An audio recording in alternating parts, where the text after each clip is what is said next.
بسم اللہ الرحمن الرحیم نحمدہ ونصلی علی رسولہ الکریم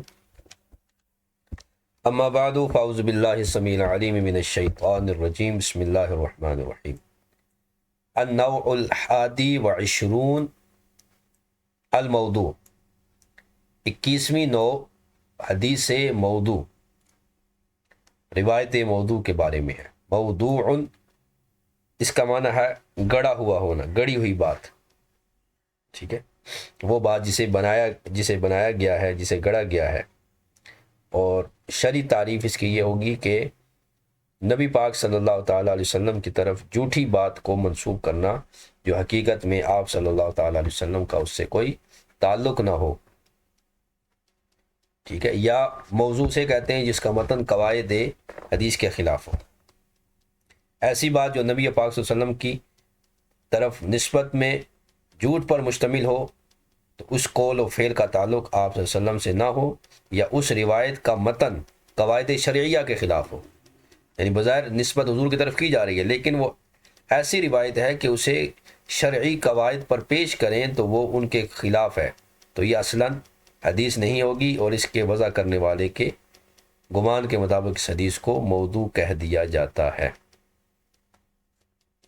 تو اکثر ایسے ہوتا ہے کہ حکماء یا صاحبان علم کے کلام کو حدیث سمجھ کر شامل، اسی لیے اس سے پہلے مدرج آئی کہ مدرج میں کیا ہوتا ہے کہ ایک آدمی اپنے کلام کو شامل کر لیتا ہے، وہ بطور وضاحت کرتا ہے لیکن بعد والا اس کو حدیث بنا دیتا ہے، تو یوں حکماء اور صاحبان علم کے کلام کو بھی حدیث قرار دے دیا جاتا ہے جو کہ موضوع بنتی ہے۔ جس طرح ایک مثال ہے جی، المومن فی المسجد کا سمک فی الماء، کہ مومن مسجد میں ایسے ہے جیسے پانی میں مچھلی، تو یہ حدیث نہیں ہے بلکہ یہ حضرت مالک بن دینار کا قول ہے، تو اسے حدیث بنا دیا گیا۔ تو یوں کبھی بزرگان دین کے اقوال کو حدیث بنا کر پیش کر دیا جاتا ہے۔ دشمنان اسلام نے اسلام کی مخالفت میں بہت کچھ کرنے سے انہوں نے دریغ نہیں کیا، اور جب ان کا بس نہ چلا تو انہوں نے اسلامی شعائر کو جو ہے وہ اس طرح نشانہ بنایا کہ اس میں انہوں نے کچھ مفاد پرست اور متعصب لوگ کو اس میں انہوں نے شامل کیا، جنہوں نے حدیثیں وضع کرنے کی ناپاک جسارت کی، اور ان میں سے کچھ ایسے تھے کہ جو اپنے مقاصد میں ناکام رہے، اور کچھ جو تھے وہ انہوں نے اپنے مقاصد کو پورا کرنے کی کوشش کی۔ بہرحال محدثین کرام نے ان کے اس تمام کارروائی کو جائزہ لیتے ہوئے حدیث مبارکہ کو، ذخیرہ حدیث کو ان مذموم اور مکروہ جو ہے وہ ان کی سازشوں سے محفوظ بناتے ہوئے حدیث موضوع پر مشتمل کئی کتابیں جو ہے وہ لکھی، اور ان کو احادیث موضوعہ کو واضح کر دیا۔ اب اس کے سبب کیا کیا بن رہے ہیں حدیث موضوع کے، اگر ہم اس کی طرف آئیں تو یہاں اگر ہم اختصار کے ساتھ لکھیں تو ایک ہے جی اسلام دشمنی، اسلام دشمنی، یہ اسباب ہیں، اسباب وضع حدیث، حدیث کو وضع کرنے گڑنے کے اسباب۔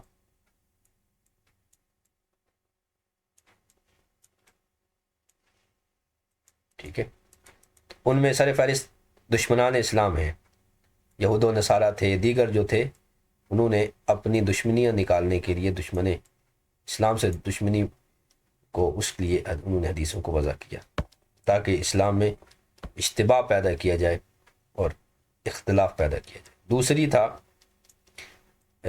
فقہی تعصب، اس بنا پر بھی اسے فقہی کی جگہ اگر مذہبی تعصب قرار دیا جائے تو یہ زیادہ بہتر ہے۔ مذہبی تعصب، یہ گمراہ جو فرقے پیدا ہوئے انہوں نے ایسا کیا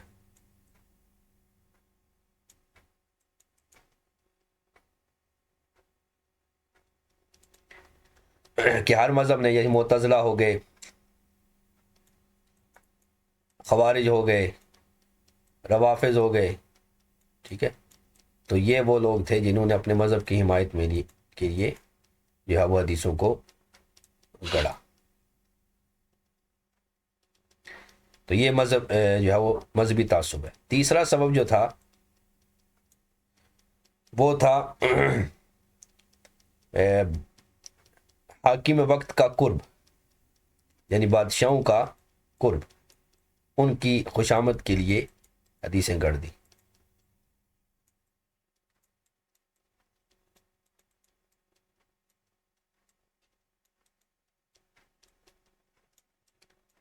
چوتھا سبب ہے شہرت کمانا، یعنی جھوٹی حدیثیں بیان کر کے شہرت کمانا، یعنی یونیک بات کرنا، ایسی بات کرنا کہ جو کسی نے نہ کہی ہو. ٹھیک ہے، تو یہ شہرت کمانا یہ اسباب تھا وضع حدیث کا. پانچواں سبب جو ہے وہ ہے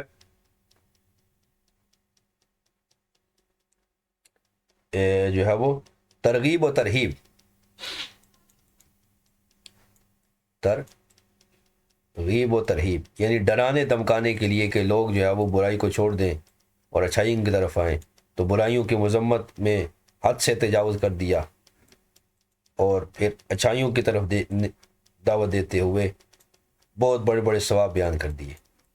تو ترہیب ڈرانا اور ترغیب دینا، راغب کرنا. نیک عمل کی ترغیب دیتے ہوئے بھی ایک نماز پڑھو تو اتنا ثواب ہے جی، جماعت کے ساتھ جاؤ تو اتنا ثواب ہے جی، وغیرہ وغیرہ. ٹھیک ہے، تو یہ اسباب جو ہے وہ ترغیب و ترغیب کے لیے بنے.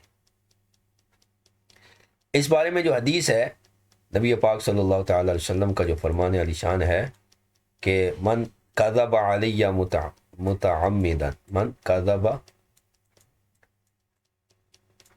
علیہ، یہ جو لفظ علیہ ہے یہ علا ہے، علا اور یا نسبت ہے، یعنی یا متکلم ہے، اور علا جو ہے حرف جار ہے.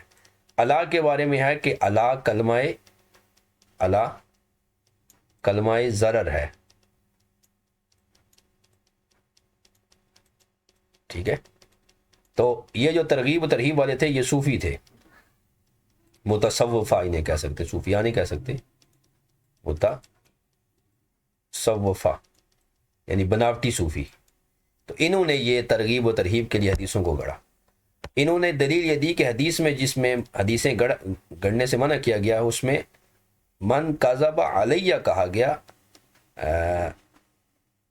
جو ہے وہ حدیثیں جو نبی پاک صلی اللہ علیہ وسلم کی دین کو نقصان پہنچائیں انہیں گڑھنے سے منع کیا گیا.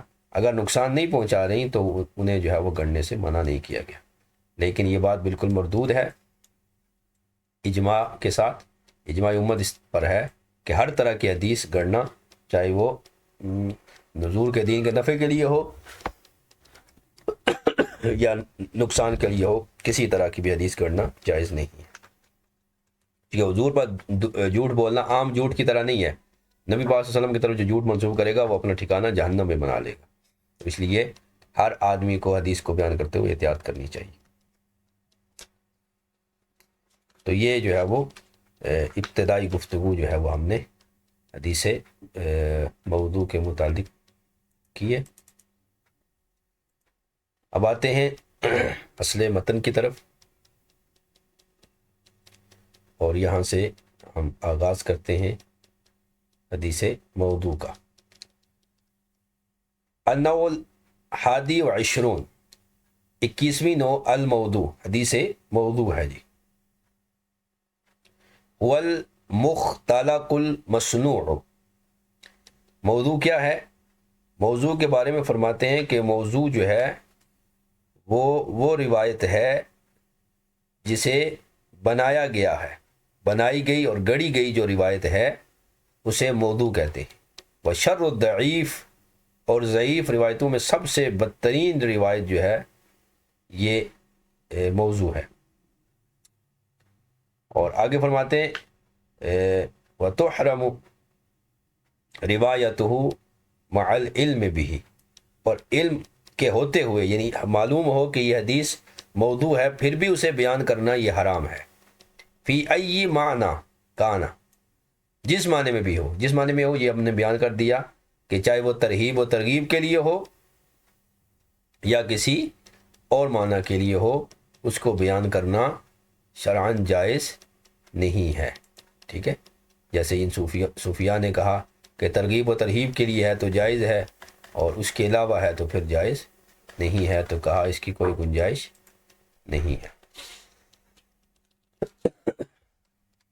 الا مبیناً، ہاں مگر ایک صورت ہے اس کو بیان کرنے کی،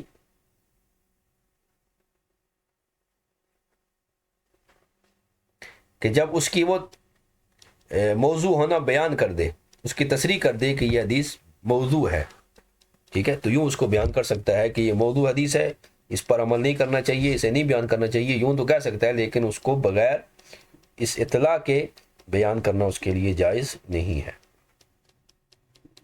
اب سوال یہ ہے کہ موضوع کی پہچان کیسے ہوگی؟ تو پہچان موضوع یہاں سے بیان کرتے ہیں کہ پہچان موضوع جو ہے وہ فرماتے ہیں یعرف الوضع باقرار وادعہ، حدیث موضوع کی معرفت واضح یعنی اس گڑنے والے کے خود اقرار سے کی جائے گی، یعنی موضوع کی معرفت جو ہے وہ واضح کے اقرار سے ہوگی، یا تو وہ خود اس کا اقرار کرے گا، او معنی اقرار ہی، یا ایسا کلام کرے گا جو اس کے اقرار کے معنی کو متضمن ہے، یعنی واضح طور پر اقرار تو نہیں کیا لیکن ایسا لفظ استعمال کیا جو بالمعنی جو ہے وہ یہ بتاتا ہے کہ اس نے حدیث کو گڑھا ہے۔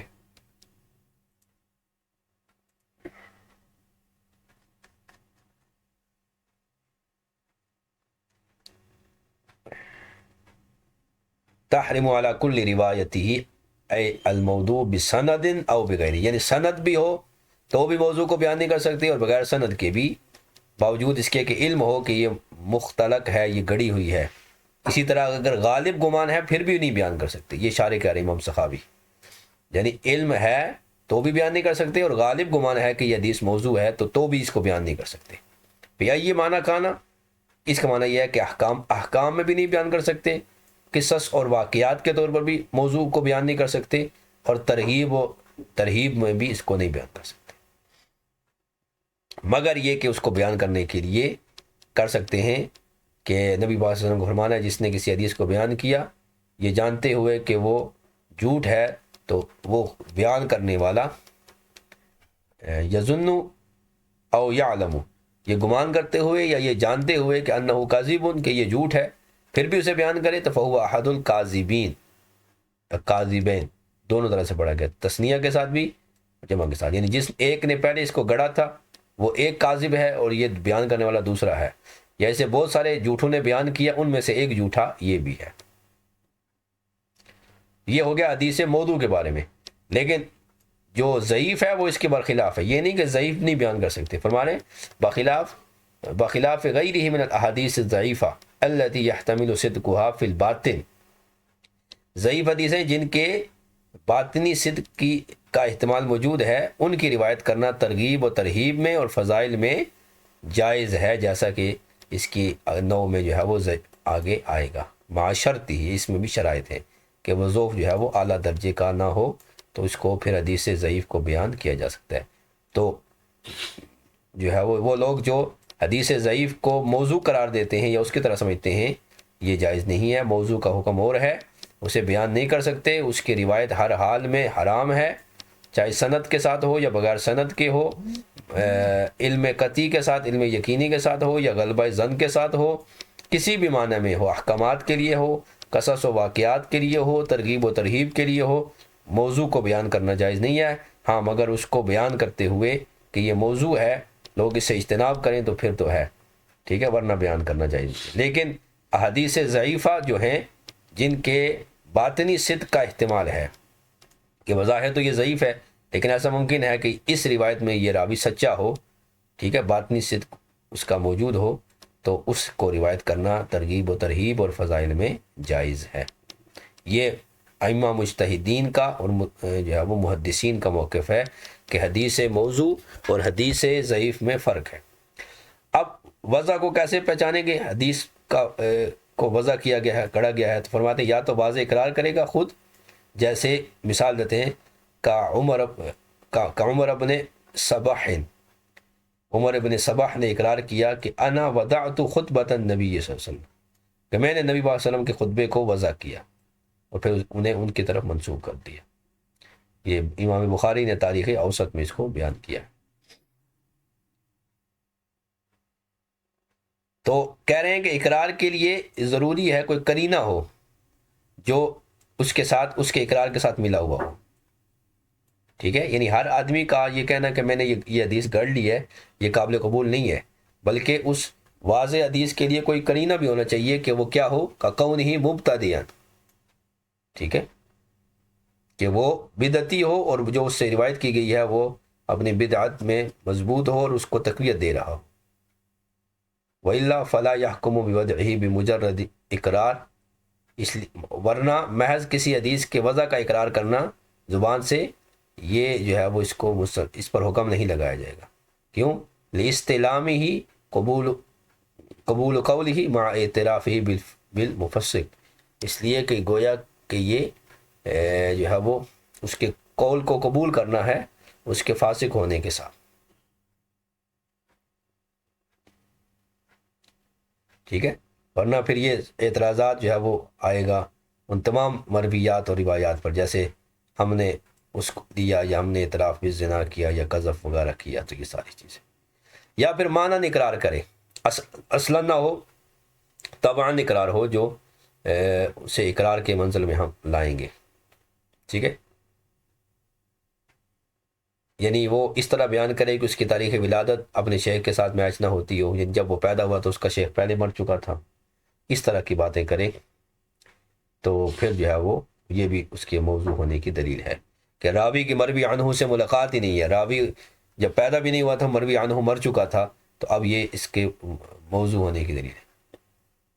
او بقرینۃ فی حال الراوی، یا اس کی پہچان تیسری صورت یہ ہے کہ راوی کے حال سے ہوگی، جیسے قصہ ہے غیاث کا، حین الحق الحق لاجل المہدی فی حدیث، کہ جب اس نے الحق لاحق کیا مہدی کا قرب پانے کے لیے حدیث میں کہ لا سبق الا فی خف او نسل، ٹھیک ہے، کہ سبقت یا جو ہے وہ یہ ہے حدیث کا یہ لفظ ہے کہ یہ جائز نہیں ہے، تو یہاں خف اور جو ہے وہ نسل، یعنی خف سے مراد اونٹ ہے جی، ٹھیک ہے نا، اونٹوں کا دوڑانا، اور نسل جو ہے اس سے مراد تیر اندازی ہے، یعنی یہ دو، خف سے مراد گھوڑا بھی ہو سکتا ہے، گھوڑا اور اونٹ، چونکہ یہ گھڑ سواری اور تیر اندازی کرنا جائز ہے، اس کے سوا کوئی اور کھیل نہیں ہے، ٹھیک ہے؟ تو وہ بادشاہ جو تھا وہ کبوتر سے کھیل رہا تھا، ٹھیک ہے نا، فین المہدی علی منہ ذالک لکونی کان یمیل الی الحمام، وہ اس کے ساتھ کھیل رہا تھا، یا اس کے ہاتھ میں کبوتر تھا، تو اس نے فوراً ہی یہ لفظ کہہ دیا او جناح، کیونکہ بادشاہ کے ہاتھ میں یہ پرندہ تھا کبوتر، تو کبوتر کے پر ہوتے ہیں، تو وہ یہ جناح پر کا لفظ جو ہے اس نے گڑھ لیا۔ تو کبھی کبھی یوں بھی پتہ چل جاتا ہے کہ راوی کے حال سے اس کا پتہ چل جاتا ہے۔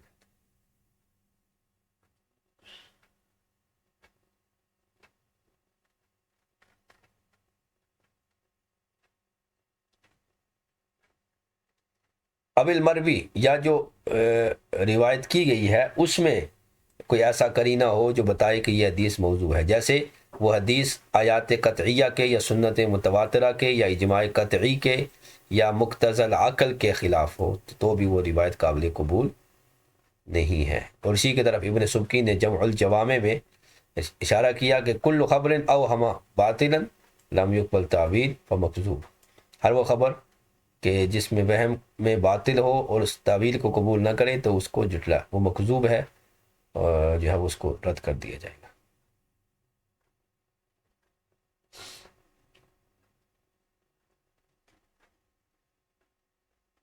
تو یہاں تک یہ ہو گیا کہ یہ اسباب وضع جو تھے وہ اس طرح جو ہے وہ ہم انہیں پہچان سکتے ہیں۔ اب آگے فرماتے ہیں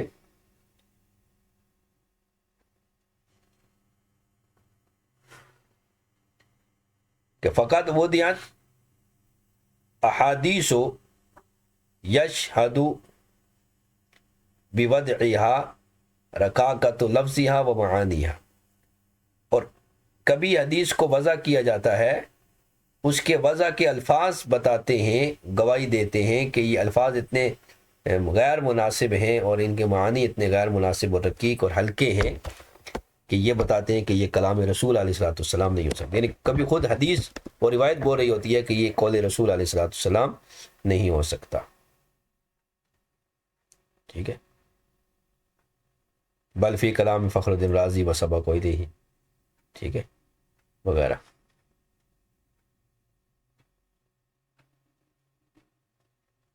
ٹھیک ہے. یعنی جس روایت کا قول نبی علیہ الصلوۃ والسلام ہونا جو ہے وہ جائز نہ ہو، اس میں کمزوری ہو الفاظ و معنی کی، تو اسے بھی نہیں کہہ سکتے. فرماتے وقت اکثر جامع الموضوعات فی نحو مجلدین اعنی ابا الفرج ابن الجوزی فذکر کثیرا مما لا دلیل علی وضعہ بل هو ضعیف. فرماتے ہیں کہ جامع الموضوعات میں ابو الفرج امام، میری مراد ابو الفرج امام ابن جوزی نے جو ہے وہ 2 جلدوں میں موضوع روایتوں کو جمع کیا. ٹھیک ہے. اور انہوں نے اس میں بڑا شدت سے کام لیا، اور فذکر کثیر حدیثوں کو انہوں نے موضوع قرار دیا، مما لا دلیل علی وضعہ، جس کے موضوع ہونے پر کوئی دلیل نہیں تھی. یعنی ضعیف اور منکر روایتوں کو بھی انہوں نے موضوع قرار دے دیا. بل ہوا ضعیف، بلکہ وہ ضعیف ہے. اب یہاں پر جو ہے وہ ذکر کرتے ہیں مدان والمدان موضوعات کہ وہ جگہیں جہاں پر حدیث موضوع پائی جاتی ہے، حدیث موضوع کی کتابیں یا مصادر موضوع حدیث. ٹھیک ہے. تو مصادر جو ہیں حدیث موضوع کے کثیر ہیں. ان میں سے جو کتابیں لکھی گئی ہیں فی الضعفاء، ان میں سے ایک کتاب ہے الضعفاء امام ابن الضعفاء للکامل ابن امام ادی کی، بلکہ امام جوزی نے اس میں ایک منفرد کتاب لکھی. اب الضعفاء میں موضوع بھی ہیں اور ضعیف بھی ہیں، لیکن جو الگ سے کتاب لکھی گئی ہے وہ 2 جلدوں میں امام ابن جوزی نے لکھی ہے.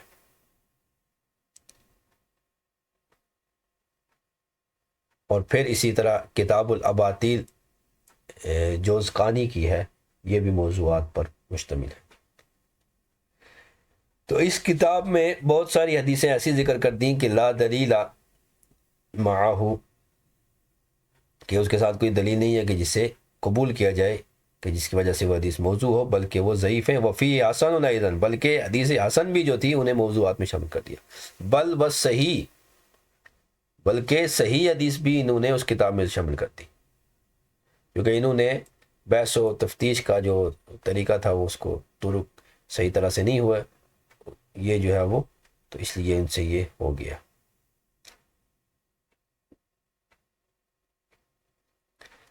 تو یہ جو ہے وہ اس کے مصادر ہیں. آپ فرماتے ہیں والوادعون اقسام، حدیثیں وضع کرنے والوں کی کئی قسمیں ہیں. اعظمہم ضررا، سب سے زیادہ نقصان دہ وہ قوم ہے کہ ینسبون الی الزہد، جو زہد کی طرف منسوب ہیں، یعنی جنہیں متصوفہ کہتے ہیں، کیونکہ لوگ ان کے صوفی ہونے پر اعتماد کرتے ہیں جی بڑے نمازی متقی ہیں جی، یہ کیسے جھوٹ بول سکتے ہیں. تو متصوفہ جو ہے نا سب سے نقصان دہ قوم ہے، چونکہ باقی جو ہیں وہ گمراہ جو ہیں، معتزلی ہے، روافظ ہے، خوارج ہیں، لوگ ان سے اجتناب کریں گے، لیکن صوفیاء سے کیسے کریں گے؟ تو صوفیاء جو ہے وہ من گڑت روایتیں کرتے ہیں. وَدَعُوهُ حِسْبَةً فِي زَعْمِهِمْ، تو انہوں نے اپنے جو ہے وہ گمان کے مطابق حدیثوں کو گڑنا شروع کر دیا. ٹھیک ہے، یعنی ثواب زیادہ ملے گا. فقبلت موضوعاتهم ثقة بهم،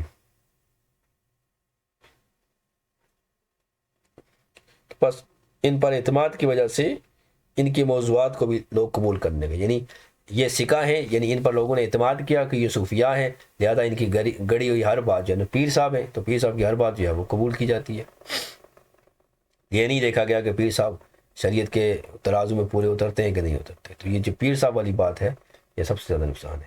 تو کہہ رہے ہیں کہ اقسام وضع کئی ہیں، جیسے روافض ہیں، قصہ گو ہیں، لیکن سب سے زیادہ نقصان دہ جو ہے وہ اس قوم کا ہے، جیسے بشر کبھی بشر احمد بن محمد المروزی الفقی، یہ زہد و صلاح کی طرف منسوب تھے، اور انہوں نے حدیثیں فضائل اور رغائب میں گنی، ٹھیک ہے نا، کہ اس کے ساتھ جو ہے وہ محاسبہ بالنفس، خیر کو حاصل کرنا، ثواب کو حاصل کرنا ہے، تو یہ ان کا ذوم باطل ہے۔ تو انہوں نے اس ذوم باطل نے انہیں اچھا کر کے یہ دکھایا، تو لوگوں نے ان پر اعتماد کیا، تو ان کے موضوعات کو بھی جو ہے وہ قبول کر لیا۔ اب اگلا مسئلہ تھا وجوزت الکرامیۃ، کیا کوئی ایسا بھی گروہ ہے جس نے موضوع کو جائز قرار دیا ہو؟ تو جی ہاں، کرامیہ فرقہ جو ہے اس نے موضوع کو ترغیب اور ترہیب میں جائز قرار دیا۔ تو کرامیہ یہ بدعتی فرقہ ہے، منسوب ہے محمد بن کرام کی طرف، ٹھیک ہے۔ تو اس نے جو ہے وہ حدیثوں کو گڑنے کا حکم دیا۔ یہ معتزلہ کی ایک شاخ ہے، تو یہ کرامیہ جو ہے یہ معتزلہ ہی کی ایک شاخ ہے۔ تو انہوں نے وضع حدیث کو جائز قرار دیا، پھر ترغیب و ترہیب، خاصتاً دون الاحکام والعقائد، تحسین للشریعہ، کہہ رہے ہیں کہ اس کے ساتھ شریعت خوبصورت ہو جائے گی، اور اعمال صالحہ پر ترغیب دینے کے لیے، اور امور فاسدہ سے بچنے کے لیے، اور اس کے علاوہ دیگر جو ہے وہ مقاصد شرع حاصل کرنے کے لیے۔ تو ان کا یہ جائز قرار دینا کرامیہ کا حدیث موضوع کو ترغیب و ترہیب کے لیے، فہو خلاف و اجماع المسلمین الذین یعتد بہم، تو یہ مسلمانوں کے اجماع کے خلاف ہے، اور اجماع مسلمین جو ہے وہ قطعی ہے، اس پر اعتماد کیا گیا ہے، اور اس کی دلیل جو ہے وہ نبی پاک صلی اللہ علیہ وسلم کا ارشاد ہے کہ من کذب علی متعمدا فلیتبوأ مقعدہ من النار۔ تو لہذا ان کی طرف التفات نہیں کی جائے گی جو انہوں نے حدیثیں گڑھی ہیں۔ پھر اس کے بعد جنہوں نے حدیثیں گڑھی ہیں وہ ہیں زنادقہ، زندیق لوگ۔ زندیقوں نے الذین لا یتدینونہ بدین، جو کسی دین پر نہیں تھے، ٹھیک ہے، باطن میں کافر تھے، بظاہر اپنے آپ کو مسلمان شو کیا، کحارث القذاب الذی ادعى النبوۃ، ایضا حارث کذاب جس نے نبوت کا دعویٰ بھی کیا۔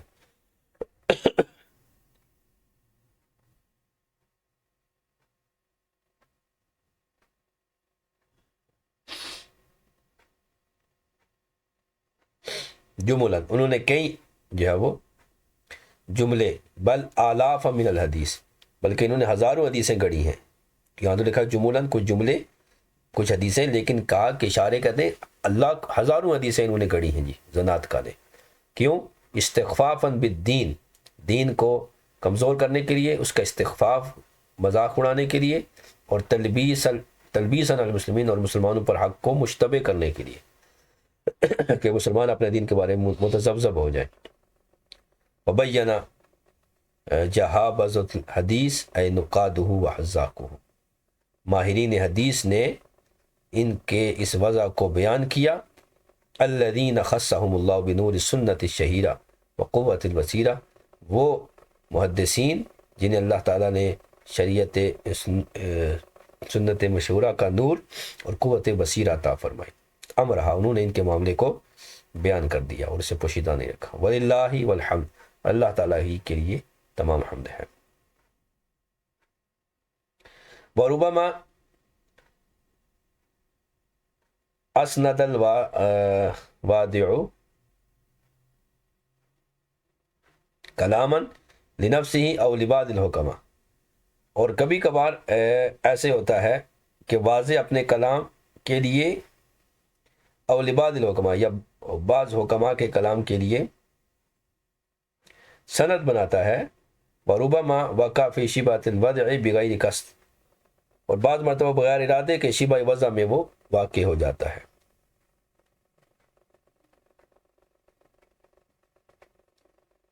جیسے بعض حکماء، اطباء وغیرہ، جیسے حارث بن کلدہ یا زہاد مالک بن دینار، او من الاسرائیلیات مما لا نطیل بامثلہ، اسرائیلیات کی بھی کوئی حد نہیں ہے، بہت ساری مثالیں ہیں۔ فافادہ للنبی، انہوں نے نبی پاک صلی اللہ علیہ وسلم کی طرف منسوب کی۔ کبھی یہ منسوب کرنا وضع یہ افتران ہوتا ہے اور یہ کثیر ہے، اور کبھی بھول کر ہوتا ہے، یعنی کبھی وضع حدیث افتران ہے، یہ اکثر ہے، شریعت پر بہتان لگانے کے لیے حدیثوں کو وضع کیا جاتا ہے، اور کبھی کبھار بھول کر ہو جاتا ہے اور یہ کم ہے جی۔ جیسے قصہ ہے زاہد، ثابت ہے زاہد کا، کہ جب وہ شریک کے پاس داخل ہوئے، وہ یملی حدیث، وہ حدیث کا املا کر رہے تھے، تو یقعد الشیطان علی رأس احدکم اذا ہوا نام ثلاث عقد، کہ جب کوئی آدمی سوتا ہے تو شیطان اس کے سر پر جو ہے وہ 3 گانٹھیں جو ہے وہ لگا دیتا ہے۔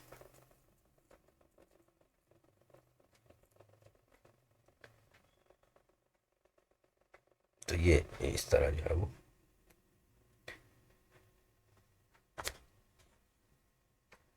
اب فرماتے ہیں ومن الموضوع الحدیث المروی عن ابی بن کعب۔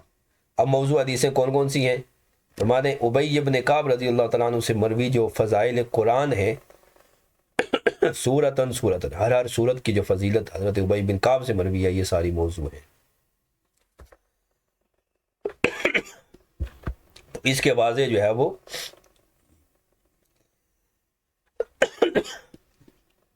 عبد الرحمن معمل بن اسماعیل الادبی بصری ثم مکی، اس نے جو ہے وہ ایسے کیا کہ حضرت ابی بن کعب کی طرف ہر صورت کے فضائل کو منسوخ کر دیا۔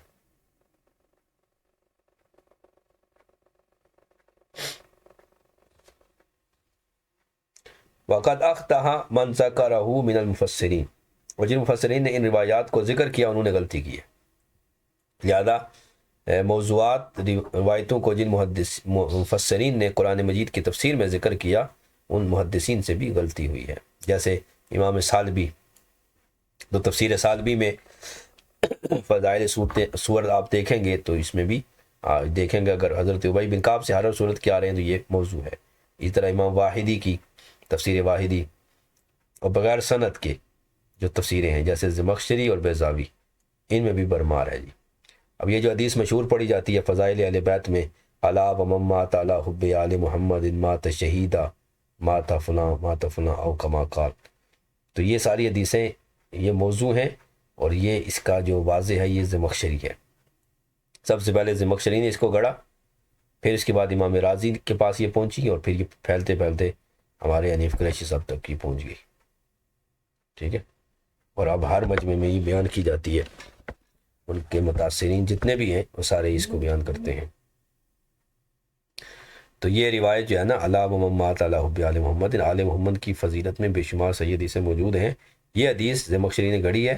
کشاف پر جو حدیثوں کی تخریج ہوئی ہے اس میں امام ابن حجر اسقلانی نے باقاعدہ فرمایا کہ یہ حدیث موضوع ہے جی۔ اسی طرح بیضاوی، اب یہ درسیات میں پڑھائی جاتی ہے لیکن اس کا بھی خیال رکھا جائے، اس پر امام عبد الرؤف مناوی کا جو تخریجی حاشیہ ہے بیضاوی پر، اس کو جو ہے وہ دیکھ لینا چاہیے۔ تو پڑھتے پڑھاتے ہوئے بیضاوی میں اگر کوئی حدیث آئے تو وہ حاشیہ جو ہے وہ امام مناوی، عبد الرؤف مناوی کا تخریج حدیث بیضاوی والا، اسے دیکھ لینا چاہیے۔ وَهُوَ مِنْ غَيْرِ مُسْنِدِينَ اشد خطا، تو یہ جو ہے وہ لوگ ہیں کہ جنہوں نے منسوب نہیں کیا، غیر مسند ہیں، لیکن یہ جو ہے وہ یہ بھی غلطی ہے۔ ولا ينافي ذلك ما ورد في فضائل كثيرة من السور، ہاں اس کے منافی نہیں ہے کہ وہ اور کثیر صورتوں کے فضائل ذکر کریں، چاہے وہ ضعیف ہوں یا حسن ہوں یا صحیح ہوں، ٹھیک ہے۔ جیسے ابن کثیر نے اپنی تفسیر میں جو ہے بہت سارے فضائل ذکر کیے تو وہ اس درجے کے ہیں، صحیح ہیں، حسن ہیں یا ضعیف ہیں، لیکن بیضاوی وغیرہ میں، زمخشری میں بہت سارے موضوع روایات بھی جو ہے وہ آئی ہیں، تو اس لیے ان کو پڑھتے پڑھاتے ہوئے احتیاط کرنی چاہیے، ٹھیک ہے۔ آج کی کلاس